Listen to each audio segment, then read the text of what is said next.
identify what happened to the descriptive analysis. Descriptive analysis tells us what has happened using historical data. Sales dropped by 10% in March. Okay, imagine going to tell the stakeholder the sales dropped by 10% in March. You don't have to go and tell a stakeholder that.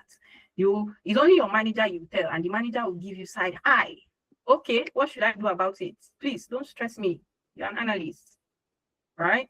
So, but when you move it, down the next step, to explain the reason why did it happen, because you must have carried out a diagnostic analysis. Why did sales drop by 10% in March? Then you go back. This my manager, they have anger issues. Let me go and do my job well. Sales dropped by 10% in March because weekend store traffic reduced by 25%. Yes, of course. Yes, you have told us why. Okay. All right. That's fair. Yes, that's the reaction you get from your manager who is not in a good mood. But then you go back and say, how do I really work like an analyst in this case, right? How do I set myself apart from Ngozi, who is just a mediocre analyst, a basic analyst? I want to be a top-notch analyst. That's where you go to step 3, translate to business impact. Why does it matter? This is where so what analysis starts to show.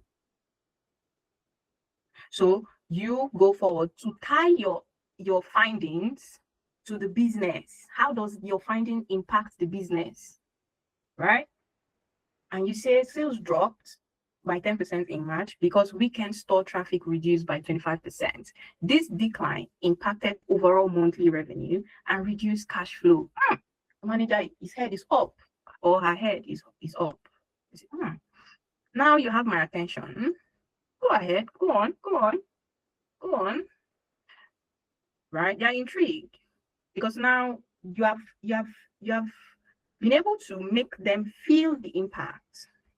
You have been able to let them know how this small change, just 10% drop in sales in March, you have been able to let them know how it impacts the business.